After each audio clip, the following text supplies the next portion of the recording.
We're going to get going. We're getting started up, and we'll start it this way.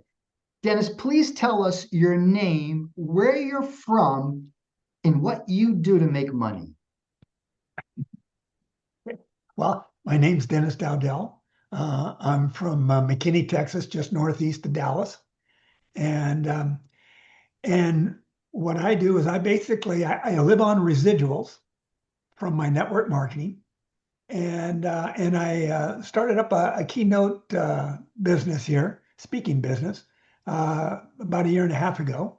And so I'm just in the process of developing that, and that's just really taking the fruits and the lessons that I've learned over the last 45 years in network marketing out to the rest of the world because it applies to everyone. Yes. And I watch you. I've been watching you for more than half my life. It's almost like we are family. And I've seen you over the years, from the day I met you to today, you haven't changed a bit in your philosophy. We just got older. And and No, things no, no, change. we didn't get older. We got wiser. Yeah, we got wiser. We got wiser. But you've always inspired me. As a matter of fact, you were one of the most inspirational people I met early on when I became a network marketer. And I've told you that before, and I know how I much, appreciate that. yeah, you've millions of people appreciate you, and I appreciate you deeply. But I want to take, because this is the Fighting Networkers for people thinking about getting into network marketing, thinking of getting it going, being an entrepreneur, or even for people that are entrepreneurs, even for people that are in network marketing. This talk is basically just about stuff that we all go through that sometimes we think it's just us, and it's not. We all go through this stuff. And one of the big ones that we all go through is fear. How important is it to be courageous and to be able to get over fear if you're going to make it? Well, I don't know that you ever get over fear. You just have to face it, right? It's not going away.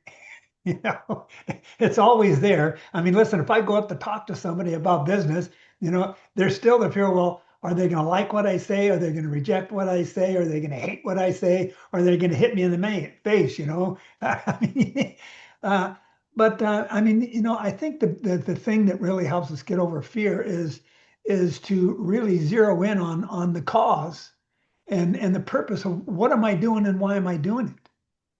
And because when it's like Jim Rohn used to say all the time, when the why gets strong enough, the how gets easy. Mhm. Well, when our why for what we're doing uh, is so strong, and when our belief is solid, then it eliminates fear.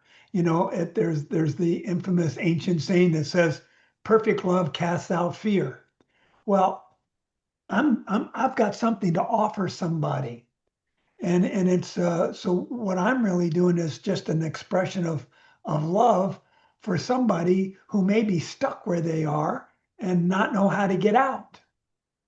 And so listen, I mean, I'm going to provide a solution. And what they do with it, that's up to them. But how cruel it would be of me not to say something, when what I have to offer them has radically changed my life and tens of thousands of other lives along with it. Yeah, the big one is, and I talked to people over the years. You've talked to thousands of people that wanted to get it up and going and start up in business. And we meet so many and work with them close. And you see that trend runs when people are faced with talking to people. Isn't it funny that if we're faced with having to talk with people, strangers, it becomes so, for so many, it becomes such a fear. I never had a problem with that, Dennis. Honestly, I never did. I I had a did. problem with people having a problem with that, and but they have to get over it. There's no way around it.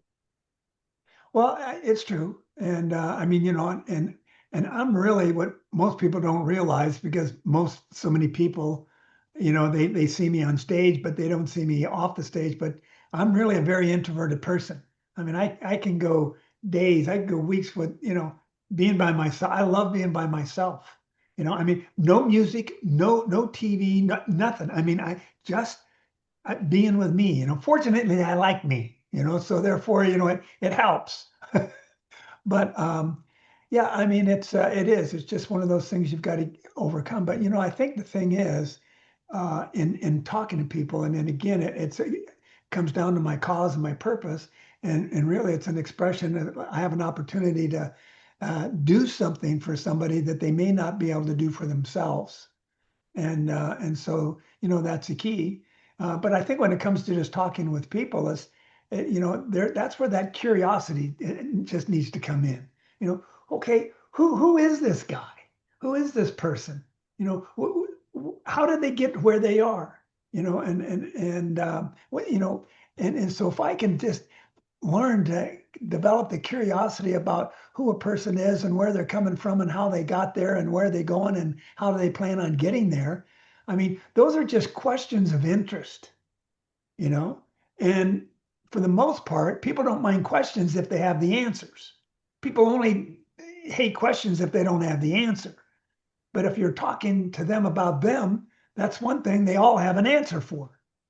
So it makes it a little bit easier, and it kind of breaks the breaks the ice, you might say, just where you can just truly find out about them. And then when they realize, hey, I may have something for you, well, what is that? Well, I says, you really want to know, I mean, then we go. I mean, it's almost where if you just ask the right questions, see where they are. I mean, they'll beg you to tell them, what you got, what you've got.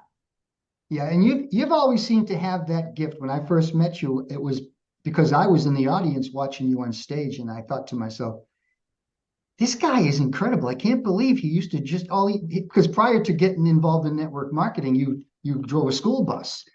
And I thought, uh, this is unbelievable. This guy is just unbelievable. Every time everything you said, you had me like hooked. You just had this way about you, and it was very calming, and you were pretty entertaining because you're a funny guy too. You're really a funny guy, and I Well, really enjoyed that about you.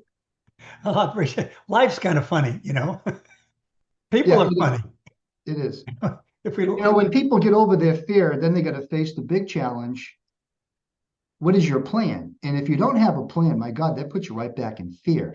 How important is it to have a plan that you stick to, a plan that you can live and breathe by, and just stay on it and not get distracted and keep changing your plan? What's going on with people changing their plans constantly when they get started with something? well, I mean, it's a good question, but I think really before you get the plan, you got to have a purpose. Hmm. I mean, if there's no purpose, then the plan's irrelevant. And so, because when we have a purpose, our purpose is the foundation that shapes our life. Hmm. Our purpose is something where we live for something bigger than ourselves. So once I can develop my purpose, I mean, it determines my decision, gives me my directions, sets the boundaries, helps me to focus, and really it's that concept that's the most powerful concept in maximizing our potential. And so once I understand my purpose, uh, now I can make a plan to fulfill the purpose.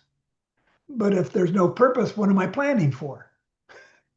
You Yeah. see, so the purpose I think is the most important thing. And once we get that down, then we can develop the plan.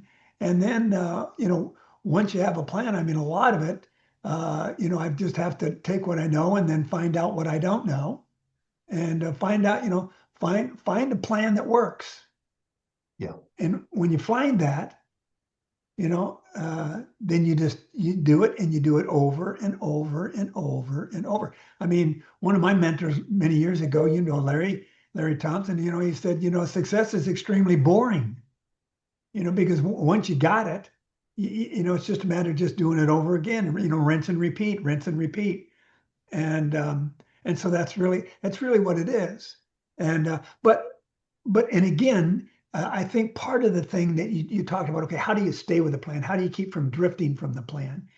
And I think that again is why you begin with purpose, because when we begin to drift, when we begin to shift off, we have to go say, whoa, wait a minute. Why did I start this to begin with? What was it that got me to make that initial decision? What was going on in my life that caused me to say, okay, I'm no longer going to live like this anymore? And when I come back to that, you see, if that's reason enough to get you in, it's reason enough to keep you going. And so we've got to remind ourselves constantly of my purpose, of that initial reason, that initial why. And because the what you do, all that does is point you in the right direction. It's the why that keeps you going.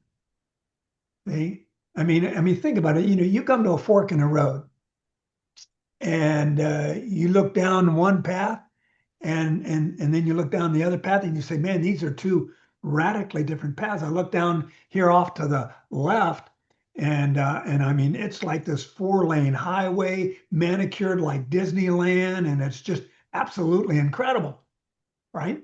And I look down the other place, and man, I mean, it's like it's a burnt out forest, and there's rocks and boulders and potholes, and then I mean, it's just ugly. It's just a total wreck, right?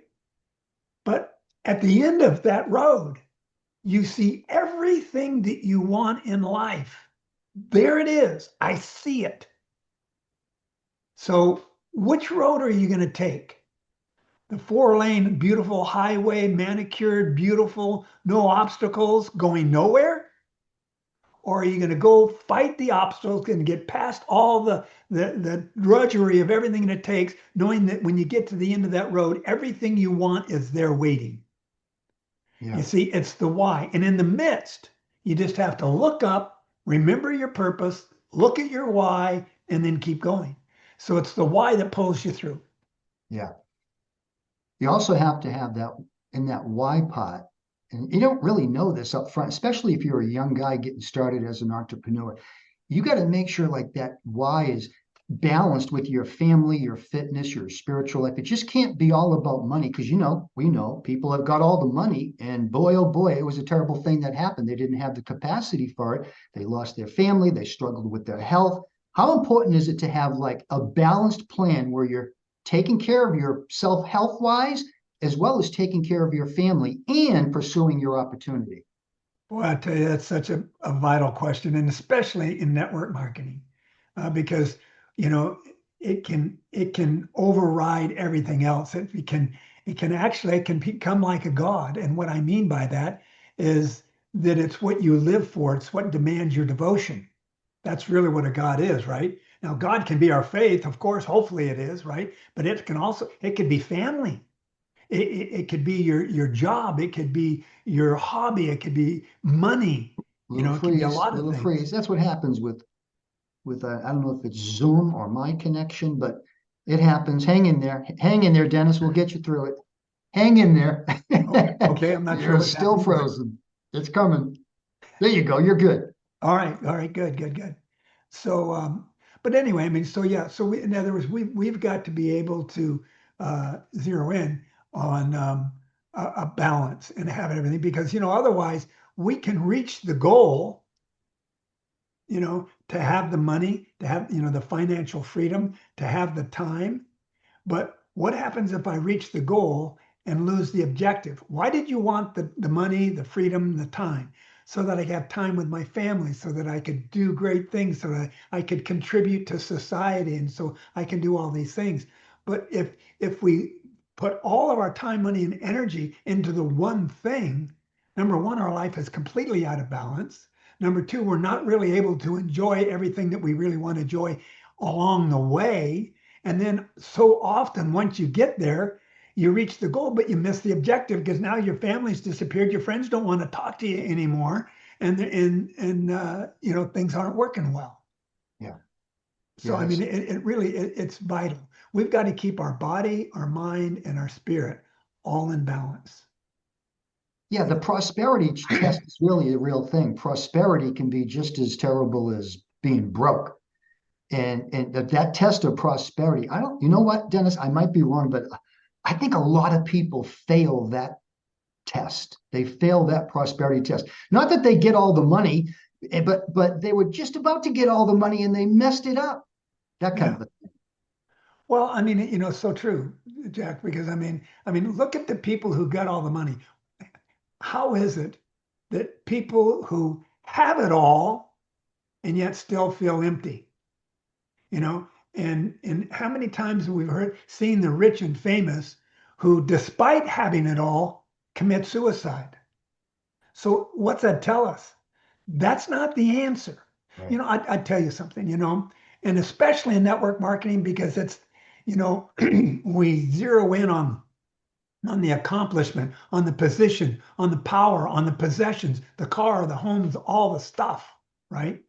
But but that's not the answer. That's not what's going to give us a fulfilling life, because and I've taught this for as long as I can remember.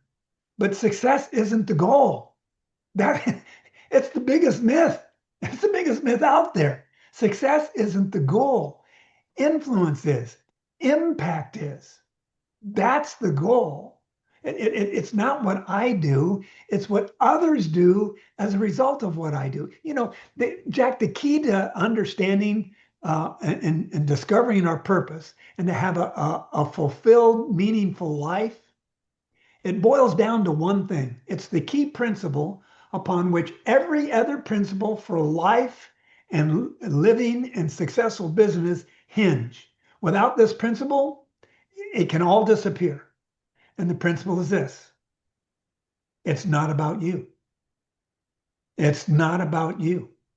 In other words, look at nature teaches us this. I mean, rivers don't drink their own water, trees don't eat their own fruit, the sun doesn't give, off heat for itself. Flowers don't, provide a fragrance, for themselves. No, but they take all they have, all they are, all their resources to provide something for someone else. And when we think of our time, talent, skills, gifts, and abilities, we think they're for us. We think that all that talent and skills that I have, it's for my image and to make me look good. No, no, it's not for you. All the time, skills, talent, gifts, and abilities, they're for other people. They're simply tools that you've been gifted with and given and developed for the benefit of others. That just determines how you're going to do what you do. What you actually do. What do? I do things according to those talents, skills, gifts, and abilities, but it's not for me. It's for other people. And when you do that, when you can get that down and realize that all that I have is for other people, see, that's when everything changes. See, that's when, because the goal is not the accumulation of position, power, and possessions. The goal, the purpose, the mission is to be able to touch other lives. Because guess what? You can get all the position, possession, power, and all the stuff. And guess what we know? Guess what we see over and over again throughout history? It can all disappear overnight. You see, but when you influence, when you impact somebody's life, that never disappears. It doesn't go away, and it lasts forever. So what do you want? You want possessions or you want purpose? Do you want just an accumulation of things, or do you want a sense of significance, a sense of meaning, a sense of value? You see, that's the key. In other words, when we develop our lives, we need to develop it around the purpose. See, when we fulfill the purpose, the pleasure will come. Most people develop their life trying to get pleasure. That's not how it works. We need to develop it around values and people. See, because they last forever. But position, possessions, and power, that can disappear at any given time from circumstances that are out of our control. But everything else, the rest of it is in our control. And that's where you can enjoy it. That's when, and then like you say, when you can take that and then keep it in balance. See, the value of that is then it doesn't make any difference where you are or what you do nearly as much as who you are and how you do it. I mean, Jim Rohn said, listen, work on you harder than you work on your job, and your job will take care of itself. He said, be careful of who you become while in pursuit of what you want. Because the last thing you want is to become somebody you don't like when you get there. So I know that's contrary to a lot of things that they teach in the network marketing, but I'm just telling you that that's how I built my team. I mean, I got 250,000 people around 50 plus countries, and they're independent and they love what they do. I've got so many people on my team who have been with the company. I mean, 20, I got hundreds who've been in 20 years, 30 years, 35, 40 years, and they're still loving what they do. What other career, what other industry do you find that? They're still working. Yeah, it's a special thing because if you love, like they say, if you love what you do, it's really not working. And that's something I think a lot of people just don't find in life. They never really find their niche in life. And when you do, it is life changing. This leads me to another question. I wanted to go to this because it's so important. You are a great student. And you've always been well spoken. I remember seeing you in big events, and here you are sitting in the front row taking notes. How important is it, Dennis, to be a real good student when you become a network marketer, to be really teachable?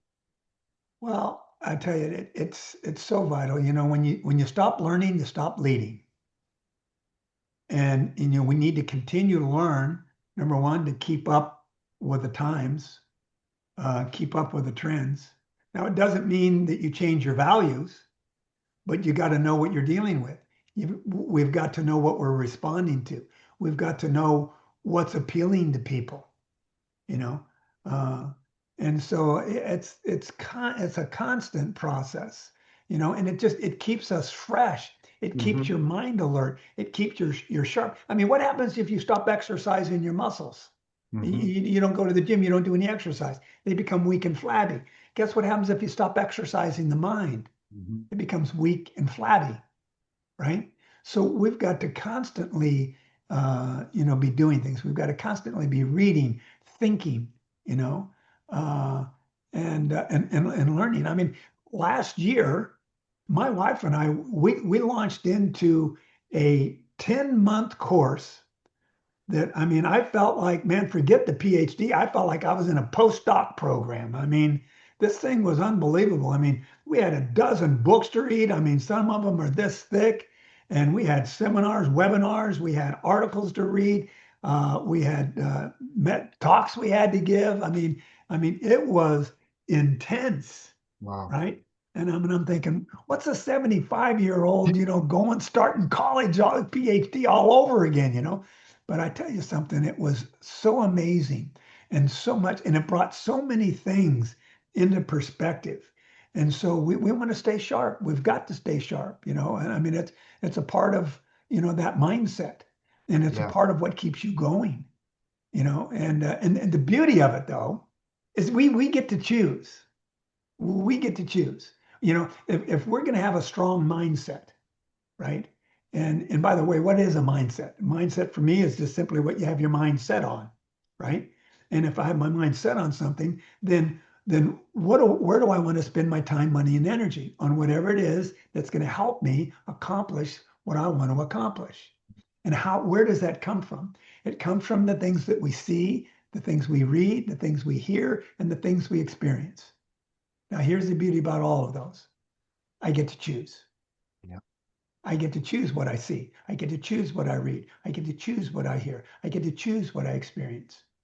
See, I get to choose. And there's an unlimited supply of information out there waiting for me for whatever you talked about it before.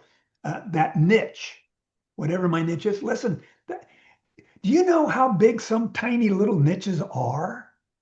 I mean, some niches are so tiny, you think, man, how could anything come from that? But there's millions and millions of dollars of business in these tiny little niches, right? Yeah. Yeah. Because there's needs. And so that's the key. We simply need to find that need and then fill it. And whatever niche fills it, that could be your career. Yeah, that is so true. When you pick up all this stuff, people are going to listen to our talk today, which is great. We've gone like 25 minutes. We usually go like 30 minutes, but Dennis, I could spend an hour or two or three with you. But the people that listen in, they're going to hear this. Some will listen longer than others, and some will get it and some won't. But the bottom line is taking what we're saying and then applying it and staying consistent. Isn't how important is consistency in everything we talk about and all the stuff we keep ranting and raving about? How magical is consistency? Isn't that something? it's probably the magic key, right? I mean, you can have the perfect plan, the perfect product, the perfect process, right? But if you don't follow it every day, what good is it going to do? I mean, it really is. It's just it's not the smartest, it's not the brightest, people. It's those who just, keep moving in the same direction for an extended period of time. I mean, no matter how slow you go, right? No matter how many mistakes you make in the process, but if you're consistently moving in the right direction over a period of time, you're going to get there. Who cares how long it takes? Yeah. You Yeah. know, just Remember, just keep remember we going. we had we both shared the same mentors, and one of our mentors, Mark Hughes, who has changed the world. He said, and he said this once, and it stuck. I thought this is incredible because a lot of people struggle with this. He said, you know, the harder I work, the luckier I get. And I thought, wow, you can teach luck. You mean by just staying consistent, you get lucky. And you know something? I have chills all over my body because I know that because of consistency that I applied for years, I got very lucky. Yes, you get skills and stuff like that that go with it. But listen, the guy that sponsored me in the business, I know he got lucky. And some of my guys, I got lucky. Dennis, you sponsored a couple of girls, they got lucky. We all get lucky the harder we work. And it comes with consistency because you can't get lucky without consistency. That's right. I mean, there's no question about it. I mean, listen, I'm not that bright. I mean, I only had a 1.98 grade point average. I mean, I Yeah, but wasn't. you didn't try. I, I didn't do that well with courses, but I tell you what I did do well with was people, and and just being steady. I mean, whatever I did, and now listen, and this is a great principle. You make reversible decisions quickly, but Right. you make irreversible decisions slowly. You make small decisions quickly. You make long-term decisions slowly. And so, I mean, I took a long time to make the decision. But my thing is once I make a decision, Right. it's done. Whatever I've done for years. I mean, the first house before we came to Texas, I was in the same house for 27 years. I was at the same church for 33 years. I was at doing the same Bible study for 27 years. I mean, whenever I do, when I decide, it's done. I mean, that's what I'm doing, and I'm going to be doing it until it doesn't happen and it doesn't exist anymore. And Yeah. so, I mean, it's gonna lead to success. You Yeah, it know, is. It is. And you know the good news, Dennis, there's more people out there like you and me. There's more well, Dennises and there's there's a more lot more people Jeffs. like you and me than there are that aren't like you and me, right? Yeah. I mean, and that's what made it well is just that, the average person's best chance to start where they are, have a mentor, someone who can guide and direct them and say, listen, here's my proven product, here's my proven plan, and here's the proven process. Now, what are you going to do with it? Mhm. I will guide you and direct you, right? And show you how to make it happen. But you have got to become the person necessary in order to make it happen. Mhm. And so that's the beauty. I mean, listen, there's so many plans out there that work. I mean, so many roads to success. Just Yeah. pick one, Yeah. Exactly. pick one, and then stay with it, Yeah. Yeah. Yeah. Yeah. I know. We were always told whatever you do consistently, it'll probably work, right? That's right. It'll probably work. And it's so true. Remember this guy in Ohio? I mean, the guy couldn't read or nothing, you know, but and the guy went out there and he did stuff. And I mean, he did it wrong, but he still succeeded. You know why? It's because he did it wrong long enough. Yeah. Yeah, he did it wrong long enough. That's the beauty and the magic of network marketing. I think it's the greatest opportunity on the planet, especially today. I don't think there's been a greater time in the history of our industry to get involved in network marketing, just because of the timing with the internet, the timing with, how we get products to our customers. I mean, it used to cost us a fortune to do business in the past. Today, you can do it for almost free. And look Yeah. at this technology. I mean, we didn't even have answering machines when we started network marketing. Now a video call like this would have cost us a couple $1 million to try to do this Oh, back in the day, right? Now yeah. this is like Oh. free. Well, they say, we literally, when we got started, it was back in 1980, um, but I mean, when we literally had to go from city to city and state to state and country to country, there was no phone calls because the phone calls outside of your area code was too expensive, right? And then to travel, I mean, but it's what we did, and we literally got on a plane and went places, went to cities and countries. And now, if you want to go to countries, you just go click, click. Yeah, You're there. it's crazy. It really is. Dennis, this is being done on Zoom, which is probably the worst platform you can use for a podcast. The last 17 or 18 of only the podcasts I've done is on Zoom. So next year in January, I'm getting a new platform called Riverside. The quality is much better. So you Yes. think we could come back next year and we could pick up where we left off and do another recording? Would you do that with me next year? Join I'd us love to. again? I'd love to. And Riverside's a great platform. So yeah, it would be great. That's an anytime, buddy.